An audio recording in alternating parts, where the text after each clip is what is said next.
Dragonfruit by Makiia Lucier, Chapter 21. When possible, they kept to roads within view of the water, sand and sea always to their right. They passed village after village, pavilions on latty stones nestled under the shade of towering jacarandas. Any fears Hanalei had that the dragon had gone were laid to rest early in the day. There were sightings everywhere. Villagers described a blue sea dragon swimming parallel to shore, just beyond the shallows where the young ones played and the families did their wash. Its length was terrifying, 60 feet at least. Did it carry anything? Hanley asked. In its claws? Did it come ashore? The response had been a dumbstruck silence. That the sea dragon had legs and had traveled on land as recently as the day before had not come as welcome news. No one had seen anything. The sea dragon had swum low to the surface, only its frill and back exposed to the air. If it held anything in its claws, no one had been able to see it. The sightings left the islanders rattled and avoiding the water. Fishermen and fisherwomen, in particular, were deeply unhappy. Their livelihoods depended upon being able to sail their canoes in the open sea and to remain there for much of the day. Hanalei knew their misfortune would trickle onward, to the merchants with no fish to sell, to the wives and mothers sent home with empty market baskets. Fetu brought your message, a young tree guard named Kaipat told them, just outside the city of Namamagura. They remained on their condayos, the guard too, on a narrow strip of beach. Behind them, a lookout post was nestled high up in the fronds of a coconut tree. We have darts and nets. Everyone here knows about the dragon fruit, what it means for your mother, Prince Samati. We'll keep our hands off our spears. Good, Sam told him. You haven't seen it? No, Kaipot answered. I heard it swims near shore, but why? My grandfather was a tree guard for 40 years. He never saw one come so close. I'm no dragon scholar. Good thing I brought one with me. With a crooked smile, Sam looked over at Hanalei. Her condayo stood slightly behind him to his right. She had been studying his profile as he spoke, the curve of his ear, the straight lines of his jaw and nose, like a carving, and when he turned his head toward her, she looked hurriedly away. He may be looking for somewhere to build a nest, she said to the guard, but I don't think he'll stop here. There are too many people around. Lady Hanalei, Sam said as an introduction. The others shifted restlessly, eager to dismount and seek out Cook and his cart. Hours had passed since breakfast. Hanalei? It was an uncommon name, even on Tamarind. The startled look on the tree guard's face told her he knew who she was, and did not know quite how to greet her. As a lady, as a disgraced lord's daughter, Sam's next words made the decision for him. That is what I said, yes. Kaipat dipped his chin hastily. Lady Hanalei, welcome home? It is good to be home. Kaipat turned his attention back to a safer topic, like sea dragons. You think it's looking for a beach with no people? Or a cave, one near the water. There are plenty of those once you get past Pagamayo. Kaipat told her. Sam said, like that one? He was looking at some of the cliffs in the far off distance. Seeing them, Hanalei felt a shiver run along her arm. They reminded her of the mountains that housed the royal menagerie. When the waters were high, a boat or animal could travel from open sea directly into the mouth of the cave. Yes, she said, like that one. Lord William was beside her, studying the cliffs. Is it just me, or does that mountain look like a lady? He tilted his head so far to the side, Hanalei heard it crick. His spectacles fell off. Jajomar caught them in midair and handed them back to him. She's called the Sleeping Lady, Sam told William. In the right light, she looks just like a woman on her side, fast asleep. It's just past Pagamaya, a village on our way. To Kaipot. What about the harbor? Any dragoners? 4, Kaipot said. 3 sailed off at first light, but the last captain is dragging his feet. The harbor master's been at him all morning. Dragoners? Hanalei said. They've been told to go, Sam explained. Lord Isco thought it best not to tempt them. Foreign dragon hunters. Uneasy, Hanalei asked Kaipot, Do you know which ships they were? 2 were from Sume, lady, and 1 from Langland. I don't know their names, but the one that's still here is Esperanza. Hanalei and Sam looked at one another. Sam asked, which Esperanza? The compass rose, Prince Samati. Not the anemone. Good. Hanalei wondered where it was and what its captain was up to. William remarked, It must be a new dragoner. My tutor made me learn the names of all Esperanzan ships. I've never heard of the compass rose. Never? Sam asked. When William shook his head, Sam told the tree guard, The harbor's not far. Let's take a look. He turned his condayo around, calling out to Cook on his cart. A good place to stop? Cook gave an agreeable nod. He pointed to a clearing across the road. Good as any, Prince Samati. That settled it. Sam rode off with William, Jajamar, and Kaipot. Hanalei heard When did Fetchu leave? Did you feed my bat? And Kai Pot's answering laughed. He wouldn't give us the message until we fed him. He left before dawn. Probably in the trees then, fast asleep, Sam said before they rode out of earshot. Everyone else dispersed, sliding off their condios and following the cook's cart. Most carried their drinking water in long joints of bamboo. Some poured the water over their heads to cool off. Rose and me appeared by Hanali's side, a picture of misery. Her white dress stuck to her in damp patches. The cockle shells at her hem continued to rattle, but the sound was listless, as if they too were done in completely by the heat. Hanali could not see Rosamie's hair beneath the giant hat, but she guessed it was soaked through. Hanali removed her own hat and fanned herself with it. That sleeping lady is naked. Rosamie eyed the mountains with a frown. Someone should plant trees in certain places. It's indecent. Hanali found herself smiling. Lady Rosamie was not the first person to think so. Every 50 years or so, someone plants trees, and someone always cuts them down, always in secret in the dead of night. The tree cutters were never caught. Rosamie turned her back on the mountain. She pointed to the sea. Is it safe? I heard you can tell. Hanali stopped fanning herself. Who had told her that? Sam? The thought bothered her. She shoved her hat into her bag. 3 dolphins swam and played just beyond the shallows, jumping over one another in graceful arcs. The squeaks they made sounded like laughter. It's safe, otherwise they would not be here. Good. Rosamie walked off, not to the cook's cart, but down to the beach toward a large boulder covered in trees. Where are you going? Hanali called. Rosamie kept walking. She did not turn around, but Hanali heard the words shade, water, dying. What about lunch? Rosamie lifted a hand in a single disinterested flick. Do not care, came drifting back. Hanali wasn't hungry either, but she was curious about King Nakoro's niece, who was so clearly meant for Sam. Sam, who needed to marry. Hanali fetched the bamboo filled with water from her saddlebag and followed. You're spoiling my chance, Rosamie informed Hanali through her hat. When Hanali rounded the boulder, she discovered a secluded patch of sand and sea. The flame trees growing on top of the rock provided a welcome shade. Rosamie's dress had been discarded, tossed onto another rock. She floated on her back in the shallows, wearing only her shift and her giant hat, which she had placed squarely on her face. Hanali would have loved nothing more than to dive into the cool waters of the Nomi Nomi, but she was not about to fling her clothes about with so many others nearby. She made do with removing her shoes and stepping ankle deep into the shallows. Your chance for what? Through the hat. You know what? Hanali kept her voice neutral, or thought she did. I've only been home 2 days. How much could I have spoiled? Silence. Rosamie whipped her hat from her face as she stood. It was Hanali's first good look at her. She was very pretty, though cross. Her face round and her black hair cut very short, at chin length. All of it, I think. I've never seen a hand kiss the way yours was today. You made William blush, just like when he saw the naked lady. Sleeping, Hanali said absently. She could still feel Sam's kiss hours later. Whatever. Lady Hanali, I'm just Hanali. You don't use your title? Not in a long time. Hanali could see herself falling lower and lower in Rosamie's regard. She tipped her head back and drank from her bamboo. Rosamie slapped at the water, scaring away some fish that had come too close. My mother always said a title is like armor, the way clothing can be. She says ladies need as much armor as we can carry if we're to make any headway in the world. Armor is heavy. The dolphins had also come closer to their little cove, making Hanali smile. Where is your mother? On Salamasina? She remembered meeting Rosamie's uncle, but no one else. Rosamie returned the hat to her head. My mother is gone. She died last summer. Rosamie had spoken of her parent in present terms, not past. Her grief was there for Hanali to see. Now that she was looking, silently she held out the bamboo.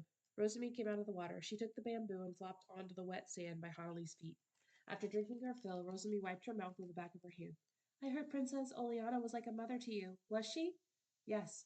Hanali sat beside her. My mother and the princess were friends since they were girls. My mother died when I was a baby. I don't remember her. Princess Oli is all I remember. Rosamie's words were subdued. I know your story, Hanali Arihi. The dragon fruit saved your life, but your troubles did not suddenly go away. No. Instead, there had been more troubles. No father, no silver, no home. Then what will you do differently this time? What is your plan? She studied Hanali's face. There is no plan. There will be. When? Rosamie challenged. After everyone who matters is killed? Hanali looked away. If you're so frightened, you should go back. I am not frightened. What is that? What is it? Rosamie asked when Hanali jumped to her feet, scanning the water. Hanali looked and listened. She could not hear them anymore. The dolphins are gone.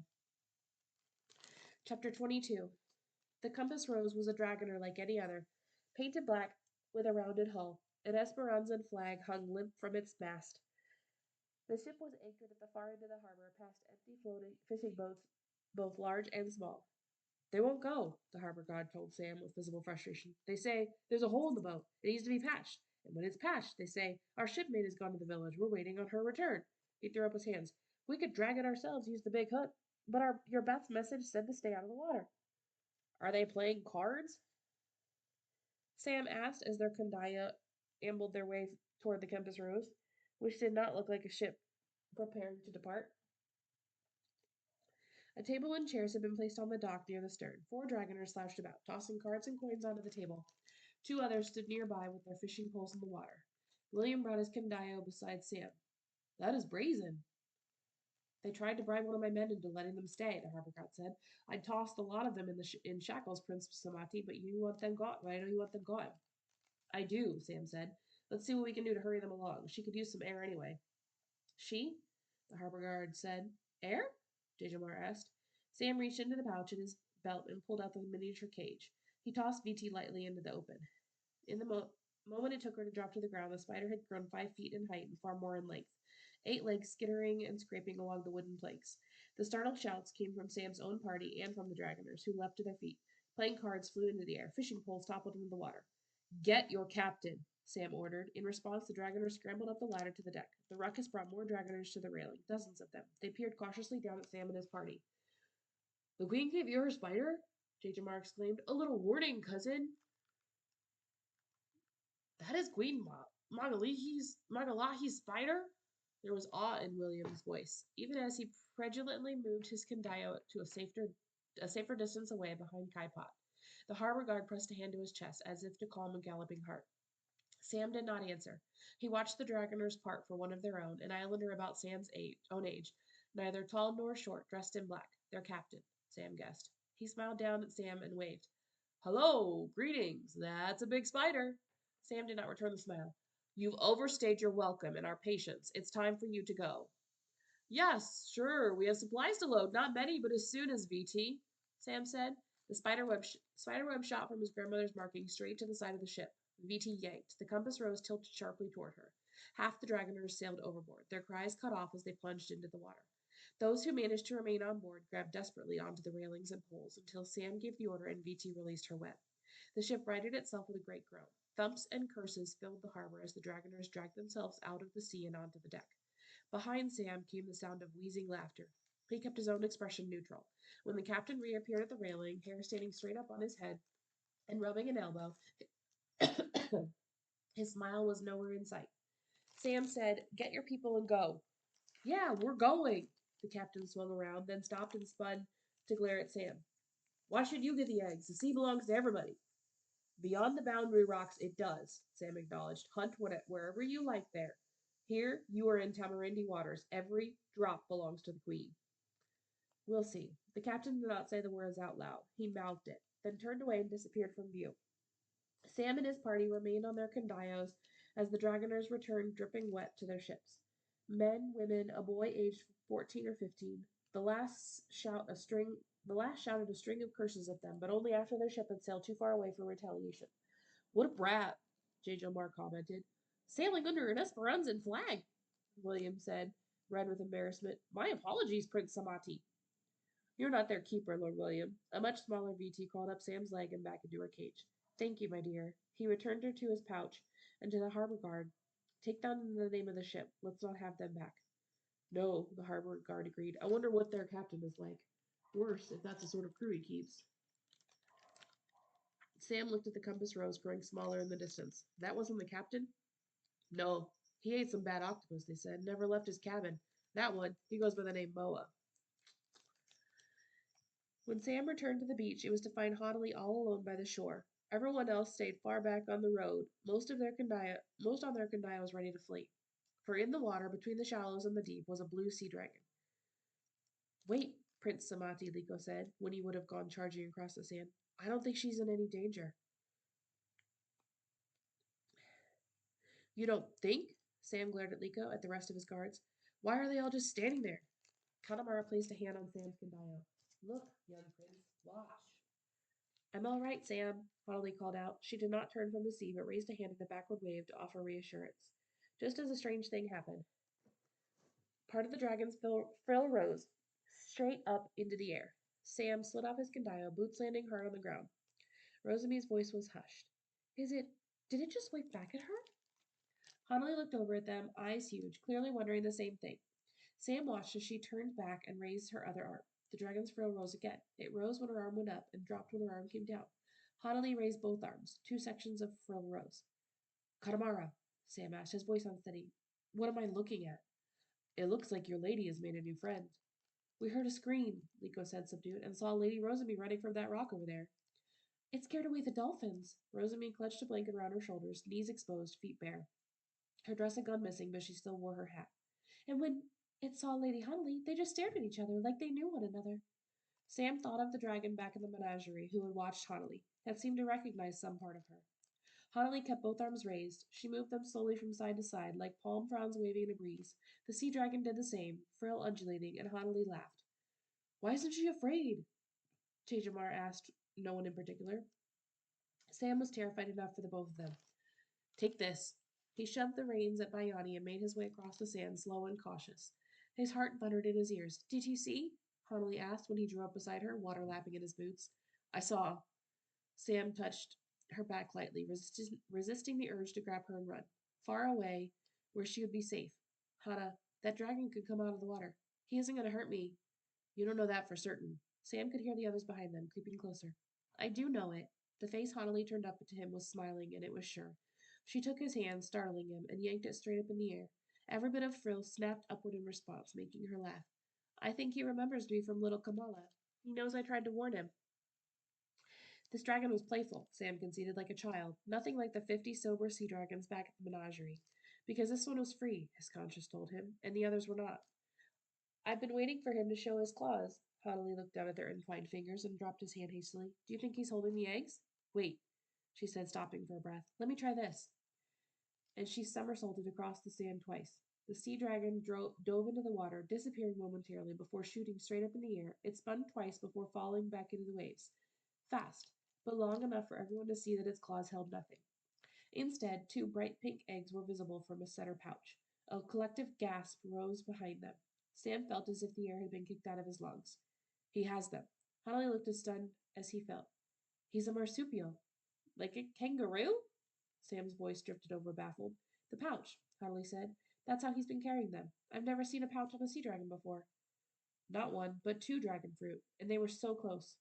Katamara, Sam said. Can we use the darts? Honolly's smile faded. Her excitement, her pleasure in this beautiful animal all gone because of him.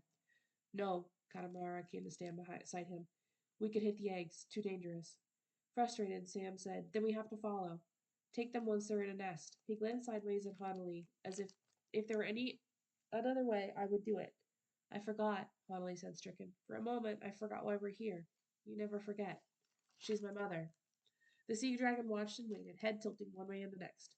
Honolly no longer had the heart to play. Behind them, Jajamar and William threw their arms over their heads, waving madly, but the dragon did not care for them. At last he turned away, frill flying, and swam off slowly, heading west.